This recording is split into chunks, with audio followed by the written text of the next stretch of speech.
Yang membuat BTN, semoga ini betul ya Pak Ketua, yang membuat BTN itu dipilih oleh KPU itu memang kami ada 3 unggulan. Makanya tadi Bu Yasinta menyampaikan bahwasanya ada 3 program unggulan itu sebenarnya itu konfirmasi saya waktu BP kontes dan terjawab hari ini dan sudah terrealisasi kemarin. Untuk program kerja kemarin itu salah satu prestasi yang besar menurut saya bagi BTN dan merupakan suatu kehormatan bagi BTN untuk bisa menjadi mitra KPU dalam penyaluran anggaran tersebut. Jadi kalau saya ngomong suka dan duka, saya akan pilih banyak suka. Terutama bisa ketemu sama teman-teman KPU, Iya, ketemu iya, iya. dengan Pak Ketua juga, alhamdulillah bisa nambah saudara loh Mbak. Seperti itu.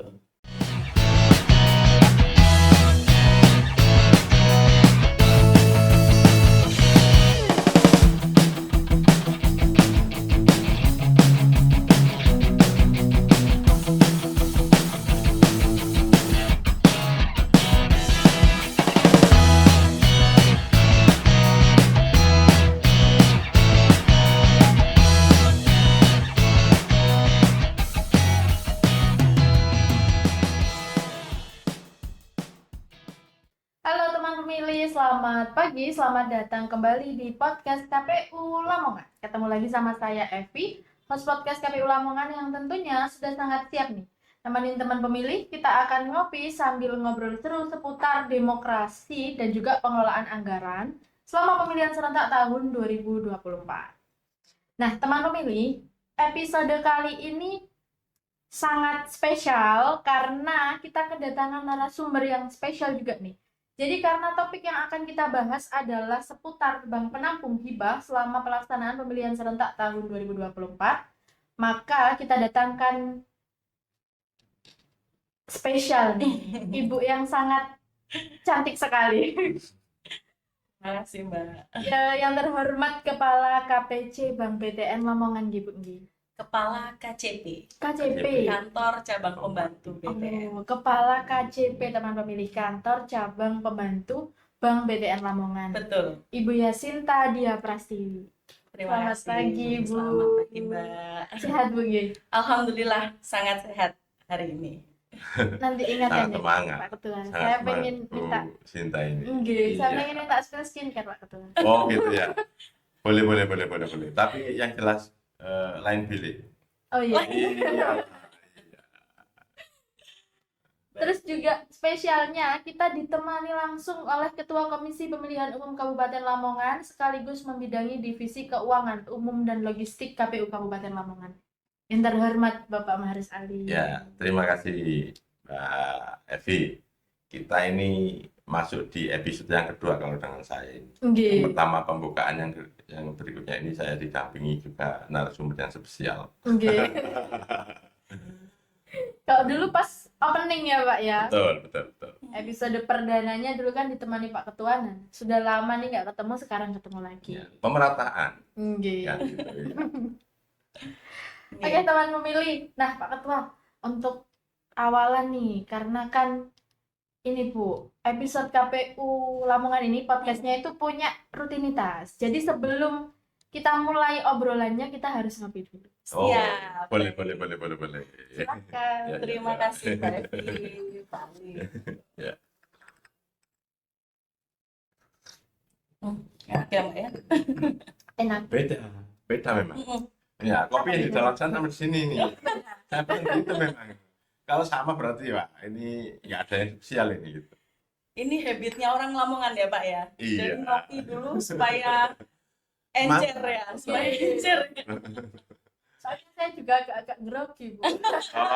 Oh, bahasanya pasti gitu, Pak Evi itu padahal apa ya sudah di luar kepala itu. Nah Pak Ketua, ini sebagai informasi nih Pak, buat teman pemilih. Gimana sih Pak prosesnya sampai akhirnya Bank BTN ini bisa terpilih menjadi bank penampung dana hibah pemilihan serentak tahun 2024 kemarin? Itu dipilih langsung atau ada proses yang lain Pak?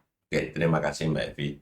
Pada prinsipnya pemilihan atau pilkada itu kan secara norma regulasinya itu dibiayai oleh pemerintah daerah ya.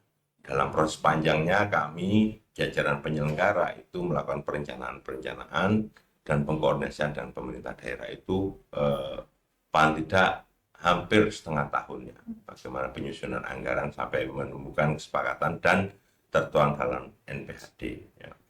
Nah, setelah mencapai kesepakatan dan tertuang dalam NPHD itu kita selanjutnya punya tugas ya, tugas di mana dari hibah yang diberikan oleh pemerintah daerah itu harus ditampung dalam bank yang merupakan bank himbara. Dan di sini kami, KPU Kabupaten Lamongan, mempunyai pedoman yang mengacu pada keputusan KPU RI, ya, bahwasanya di PKPU 1373 tahun 2023, ya, itu mengatur bagaimana mekanisme terkait bank penampung. Kami, jajaran KPU Kabupaten Lamongan, mengundang semua bank himbara yang ada di Kabupaten Lamongan.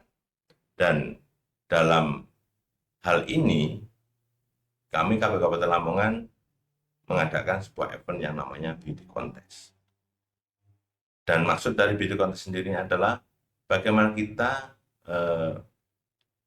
nantinya bisa menilai, menyeleksi terkait bank penampung itu, baik terkait dari pelayanan maupun bagaimana kerjasama dalam pengelolaan keuangan dari dana hibah untuk pemilihan ini secara baik dan benar. Saya kira itu sekilas bagaimana perjalanan dari penganggaran maupun sampai terkait dari bank mitra penampung untuk dana pilkada ini. Terus kalau ini Bu, tadi kan Pak Ketua berbicara terkait beauty contest nih. Nah, dalam pelaksanaan beauty contest itu apa sih Bu yang dipersiapkan Ibu Yasinta bersama tim gitu ya untuk pelaksanaan beauty contestnya? Terus keunggulan apa nih yang ditawarkan pihak Bank BTN kepada KPU Kabupaten Lamongan dalam pengelolaan dan pendistribusian anggaran ini, Bu? Baik, terima kasih banyak sebelumnya Mbak Evi, izin Pak Ketua. Jadi untuk awal pertama kali kami mendapatkan undangan terkait beauty contest, itu memang dari mulai saya pertama kali di BTN, itu sudah hampir 5 tahun saya di BTN ini, itu memang baru kemarin BTN mendapatkan kesempatan untuk ikut dalam beauty contest KPU, seperti itu. Nah, beauty contest KPU kemarin itu memang sudah dipersiapkan sebelumnya, Mbak, menjadi salah satu program nasional dari Bank BTN. Jadi dari pusat itu memang sudah menginstruksikan kepada kami turun ke cabang sampai ke kantor cabang pembantu yang bertempat di kabupaten-kabupaten kota untuk segera merapat ke KPU. Untuk persiapannya apa? Ya pasti persiapannya kita yang pertama adalah materi ya Mbak ya, materi. Yang membuat BTN, semoga ini betul ya Pak Ketua, yang membuat BTN itu dipilih oleh KPU itu memang kami ada 3 unggulan, item unggulan. Yang pertama adalah SDM. Jadi untuk SDM kami memang diberikan semacam kayak pengarahan secara langsung oleh pusat terkait bagaimana sih nanti itu pendistribusian baik itu buku tabungan ataupun pendistribusian anggaran terkait pemilu dan pilkada. Lalu selain SDM, yang kedua adalah sarana dan prasarana. Karena sarana dan prasarana itu sendiri yang menentukan kesuksesannya berjalan lancar atau tidaknya pendistribusian kami itu. Lalu yang ketiga ini adalah poin utama Pak Ketua, Mbak Evi, kami bersinergi dengan mitra kami. Di sini kan BTN cuma 1 ya di Kabupaten Lamongan, cuma ada 1 di kabupaten.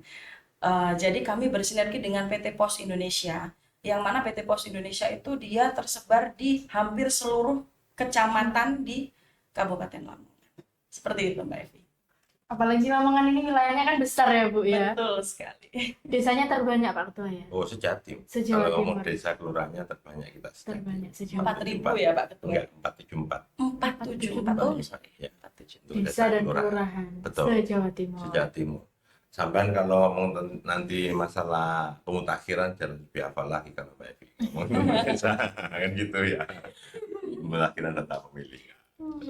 Terus kalau proses beauty contestnya nih Pak, siapa aja sih Pak yang terlibat dan tugas-tugasnya itu apa? Ya, terima kasih Mbak Evi. Pada dasarnya kita mengacu di PKPU 1373 itu untuk tim seleksi dari KPU Kabupaten Lamongan terkait beauty contest itu saya sendiri merupakan divisi keuangan umum logistik. Nanti ada Pak Sekretaris ya, Bapak Muhammad Yasir dan juga ada Kasubag Keuangan Umum dan Logistik yaitu Mas Iwan. Itu merupakan tim inti dan nantinya akan dibantu oleh teman-teman staf dan tim keuangan dari KPU Kabupaten Lamongan. Pada prinsipnya kami sendiri itu kan baik mengacu regulasi yang ada di momen beauty contest itu sendiri kami ingin memotret dari masing-masing yang kami undang itu kiranya bisa menyampaikan secara utuh dan memang sesuai dengan realitas di lapangan. Makanya tadi Bu Yasinta menyampaikan bahwasanya ada 3 program unggulan itu sebenarnya itu konfirmasi saya waktu BP Kontes dan terjawab hari ini dan sudah terrealisasi kemarin. Oleh karena itu merupakan bagian bagaimana kami mengedepankan bagaimana pada prinsipnya pelayanan. Ya. Pelayanan terutama dengan Lamongan dengan luas geografis yang bentangan dari utara ke selatan, baik administratif dengan 27 kecamatan dan 474 desa kelurahan, ini membutuhkan effort. Ya. Bagaimana nantinya dalam pelayanan-pelayanan tersebut responsif juga bisa tidak sampai memakan waktu lama dengan bentangan waktu maupun administratif. Dan di situ ternyata BTN mempunyai tawaran semacam itu.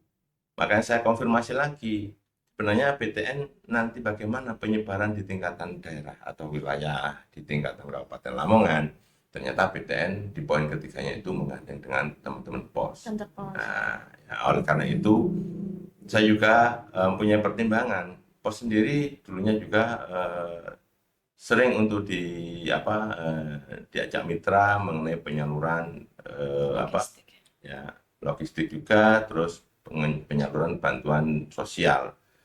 Artinya mengacu dari itu berarti secara track record dari mitra yang dipilih oleh BTN sendiri itu memang tidak diragukan. Saya kira itu.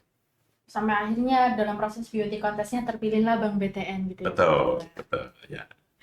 Nah Bu, kalau kita flashback nih, Ya. mengingat masa-masa tahapan pemilihan serentak tahun 2024 dengan Bank BTN sebagai bank penyalur, apa sih Bu tantangan yang mungkin dirasa cukup menyita pikiran dan juga tenaga ya, Bu, dalam melayani teman-teman penyelenggara? Sebenarnya setiap program kerja pasti ada tantangan ya Mbak ya, tantangan dan juga hambatan. Tapi bagaimana cara kita memitigasi tantangan itu untuk tidak menghambat kinerja kita, gitu kan? Untuk supaya program kerja itu berjalan efektif dan efisien. Tapi yang paling utama itu tantangan kami pada saat itu adalah time management. Jadi manajemen waktu kita. Karena apa? Kita dikasih waktu singkat ya Pak Ketua. Dari mulai finalisasi kita terpilih menjadi partner penyalur sampai harus itu anggaran didistribusikan ke teman-teman PPK dan PPS itu sangat singkat. 1 bulan kalau saya nggak salah itu 1 bulan dengan jumlah penyaluran yang begitu banyak. Jadi time management itu. Lalu yang kedua terkait pembagian pos-pos wilayah supaya anggaran ini nanti cepat diterima oleh teman-teman PPK dan PPS. Karena itu tadi BTN hanya terbatas di satu lokasi, maka dari itu gimana nih caranya kita supaya teman-teman PPK dan PPS ini semua tepat waktu dalam menerima segala keperluan terkait operasional ya, terkait anggaran-anggaran operasional itu, baik itu honor ataupun untuk biaya operasionalnya teman-teman. Jadi 2 poin itu aja tantangannya. Luar biasa sekali nih Pak Ketua Ibu Yasinta ini. Terus kalau ngomong suka duka nih Bu, kira-kira banyak sukanya apa dukanya Bu? Alhamdulillah ya Mbak, untuk program kerja kemarin itu salah satu prestasi yang besar menurut saya bagi BTN dan merupakan suatu kehormatan bagi BTN untuk bisa menjadi mitra KPU dalam penyaluran anggaran tersebut. Jadi kalau saya ngomong suka dan duka, saya akan pilih banyak suka. Terutama bisa ketemu sama teman-teman KPU, ketemu dengan Pak Ketua juga, alhamdulillah bisa nambah saudara loh, Mbak. Seperti itu. Jadi meskipun pemilihannya sudah selesai, hubungan baik kita tetap terjalin gitu ya, Pak, ya? Alhamdulillah. Itu yang terpenting juga.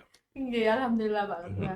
Terus kalau dari sisi penyelenggara nih Pak, gimana sih Pak Ketua itu menilai dengan beragam SDM teman-teman penyelenggara di tingkat kecamatan dan juga sampai tingkatan desa yang banyak itu tadi Pak? Ada keluhan nggak Pak dari teman-teman? Atau pujian nih untuk pelayanan yang diberikan teman-teman di Bank BTN? Ya, pada prinsipnya gini, kita dengan teman-teman BTN kan jauh-jauh hari sudah menyampaikan bahwasanya hal-hal apa yang nantinya itu untuk kita antisipasi, kita mitigasi terkait kreditnya sebuah penyaluran ya. Oleh karena itu ada sebuah titik temu dan kesepakatan kiranya berapa hari kita itu untuk sebelum pelaksanaan itu harus ada koordinasi. Nah, dengan koordinasi itu baik kita secara langsung maupun kita memanfaatkan teknologi informasi, tentunya itu adalah sebuah upaya kita untuk mengantisipasi bagaimana adanya sebuah hambatan maupun tantangan di lapangan. Ya memang untuk ngomong tantangan atau hambatan memang ada ya. Tapi di situ dengan awal kita meletakkan bagaimana koordinasi dan pola-pola dari pemanfaatan teknologi informasi itu tidak menjadi sebuah tantangan, tapi paling tidak akan menjadi sebuah awal solusi dari apa yang muncul di lapangan. Itu yang saya lihat kemarin. Sehingga saya juga memahami bagaimana keanekaragaman dari teman-teman badan ad hoc, baik di tingkatan kecamatan maupun desa, itu perlu untuk penyingkapan secara arif lah ya. Sebab kadang-kadang ada yang memang kemampuan dalam mengakses jarak juga bermasalah dengan jauhnya, ada yang dengan pemahaman teknologi informasinya juga ada yang tidak sama dengan yang lain, begitu juga cara berkomunikasinya. Dan hal ini saya menekankan kepada leading jajaran saya, yaitu ketua-ketua ya, baik ketua PPK maupun ketua PPS-nya, kiranya adalah menjadi jembatan awal pola pengkoordinasian sehingga nanti bisa tidak tumpang tindih. Itu upaya-upaya kami di KPU Kabupaten untuk memberikan pola koordinasi dengan teman-teman BTN nantinya agar tidak ada permasalahan yang serius di lapangan gitu. Jadi harus saling pengertian gitu ya Pak ya. Betul. Terus meningkatkan koordinasi juga nih antara teman-teman penyelenggara dan juga Bank BTN sebagai bank penyelenggara. Nah, terakhir nih Pak, saya pengen dengar dari dua-duanya. Dua-duanya ya. Dua-duanya. Buya Sinta dulu. Buya Sinta dulu. Maksudnya saya di belakang aja. Dari Buya Sinta dulu nih Bu. Saya ingin dengar kesan, pesan dan juga harapan-harapan baiknya nih Bu. Karena kan seluruh tahapan pemilihan sudah selesai dilaksanakan dan juga otomatis secara kalau ngomong hubungan antara penyelenggara dan bank penyalur itu memang sudah selesai. Ya, kerjasamanya. Ya, kerjasamanya memang sudah selesai. Tapi kan di luar itu hubungan baik memang harus terjalin Bu ya. Betul. Boleh Bu kesan, pesan dan harapannya. Kalau saya dari sisi mitra perbankan ya Mbak ya, besar harapan kami supaya untuk kedepannya pasti kami juga belajar dari apa yang sudah-sudah ya Mbak ya. Jadi poin-poin yang mungkin masih kurang mungkin bisa diperbaiki untuk di event di kedepannya seperti itu. Kalau dari sisi perbankan mungkin nanti dari sisi akuntabilitas. Jadi kami mitra KPU akan berusaha ya untuk bisa memberikan pelayanan dari sisi akuntabilitas yang mana memberikan kemudahan bagi teman-teman KPU untuk lebih bisa mengakses dan memberikan laporan terkait keuangan yang lebih efektif dan efisien. Lalu yang kedua dari sisi pendistribusian ke depannya juga supaya BTN ini semoga masih bermitra Pak di event selanjutnya. dengan apa-apa yang sudah kami jalani, yang masih kurang akan kita perbaiki supaya lebih inilah. Yang kemarin-kemarin mungkin ada keterlambatan kah seperti itu kan dalam sisi pendistribusian, lalu pemberian anggaran sampai ke teman-teman PPK sama PPS itu mungkin ada kendala di lapangan. Itu kita bisa lebih memperbaiki supaya jalannya proses pilkada dan pemilu itu di Kabupaten Lamongan bisa berjalan lebih efektif seperti itu. Terima kasih Bu. Deg-degan nggak Pak? Saya closing berarti ya. Iya. Oke. Saya tadi closing kok. Iya. Ya, seiring dan sepemahaman dengan Bu Yasinta, tentunya ke depan itu kita sedikit perlu menoleh ke belakang. Artinya apa? Dari apa yang memang menjadi catatan-catatan evaluasi kekurangan atau hambatan yang kemarin semestinya bisa untuk antisipasi, itu merupakan hal yang memang menjadi catatan ke depannya. Cuman saya meyakini ke depan bahwasanya disrupsi teknologi informasi ke depan itu sangat kencang ya. Oleh karena itu tentunya semua sektor dalam hal ini khususnya perbankan juga akan menyesuaikan. Oleh karena itu pemanfaatan teknologi informasi itu ke depannya saya berharap lebih pengoptimalan lagi. Ya, itu. Dan dari sisi lain semoga dari regulasi-regulasi terkait dari beauty contest itu sendiri tidak ada perubahan yang sangat signifikan, sehingga apa yang diharapkan oleh Bu Yasinta bagaimana bisa bekerja sama lagi ke depannya, tentunya kami mengacu pada regulasi yang ada. Dan dari sisi Bu Yasinta sendiri dalam hal ini BTN, tentunya saya yakin akan mengedepankan bagaimana evaluasi yang telah ada kemarin. Saya kira itu. Dan tentunya KPU Kabupaten Lamongan dalam hal ini saya mewakili mengucapkan terima kasih banyak ya, bagaimana dari teman-teman BTN bisa support, bisa backup terkait pendistribusian atau penyaluran dana hibah tersebut tepat waktu dan tidak ada kendala mengenai dari tahapan pilkada atau pemilihan kemarin. Dan alhamdulillah bisa kita rasakan hari ini semua berjalan dengan baik dan lancar. Ya, terima kasih Pak Ketua. Saya ucapkan juga terima kasih Bu Nggih. Sama-sama Mbak. Ini Pak Ketua. Bu Yasinta ini narasumber perempuan pertama di podcast Gitu ya. KPU Lamongan. Iya Pak. Ya masalahnya narasumber pertama perempuan, ya berarti rollingannya saya yang kedua tadi itu. Iya. Nah, rollingan kedua besok teman-teman pimpinan dan Pak Sekretaris mungkin nanti narasumbernya digantikan perempuan juga gitu. Saya kayaknya mengawali Iya, bahasanya Pak. gitu. Iya. Biasanya saya di sini perempuan sendiri Bu sama laki-laki. Paling cantik ya Mbak ya. Iya. Gitu. Akhirnya sekarang ada temannya ya Pak Ketua. Betul. Saya ucapkan terima kasih Pak Ketua, Ibu Yasinta telah Sama Mbak Evi. berkenan hadir di podcast KPU Lamongan. Iya. Semoga bisa bertemu lagi lain waktu. Iya. Terima Dan kasih. topik yang berbeda. Betul. Oke. Terima Oke, kasih. teman pemilih, terima kasih sudah menemani obrolan seru kita. Saya bersama Pak Ketua dan juga Ibu Yasinta. Terima kasih, tetap saksikan terus podcast KPU Lamongan dan tentunya dengan tema-tema yang menarik di episode-episode berikutnya. Jangan lupa tetap jadi pemilih yang cerdas dan sampai jumpa di podcast berikutnya. Terima kasih.